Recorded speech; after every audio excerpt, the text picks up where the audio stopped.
Après 2 années d'interdiction de pêche, en mars dernier, le rawi de Tautira est levé le temps d'une journée. Un succès pour les pêcheurs et toute la communauté. Dans la zone sanctuarisée, les poissons ont grossi en taille et en nombre. C'est ce système de préservation des ressources autour d'un contrat social que ces membres du Rawi Center sont venus promouvoir à l'autre bout du monde. On peut l'exporter à n'importe quel écosystème parce que la base, en fait, ça va être cette arène de discussion qui est créée. Pas forcément que, c'est pas unique à une seule des ressources, donc que par exemple pour les récifs coralliens, mais c'est vraiment création de cette arène de discussion que les gens puissent s'écouter, se parler et décider de qu'est-ce qu'on fait de cet espace ou de cette espèce qui nous tient à cœur ou qu'on a envie de gérer ou de protéger.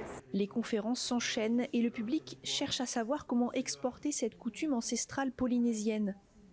Du Pays Basque, par exemple, est-ce qu'on pourrait imaginer pouvoir mettre en place ce type de protection?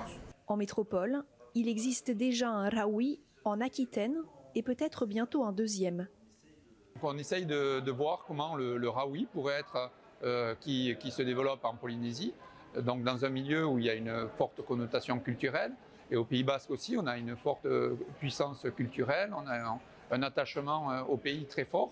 Et donc on essaye de voir comment on pourrait adapter le rawi polynésien dans l'Hexagone et notamment au Pays Basque. Juliette Wanfat travaille pour une association de conservation sur l'île de Malapascua aux Philippines. À la sortie de la conférence, le dialogue s'engage avec cette coordinatrice scientifique. Les rahuis, ils sont plutôt sur le lagon, avec la possibilité souvent de déborder en fait sur la barrière de corail. Aux Philippines, sur l'île sur laquelle on travaille, on aimerait voir comment est-ce que ce modèle pourrait être reproduit, mais toujours en respectant les coutumes locales de l'île en question et en s'adaptant vraiment au contexte local.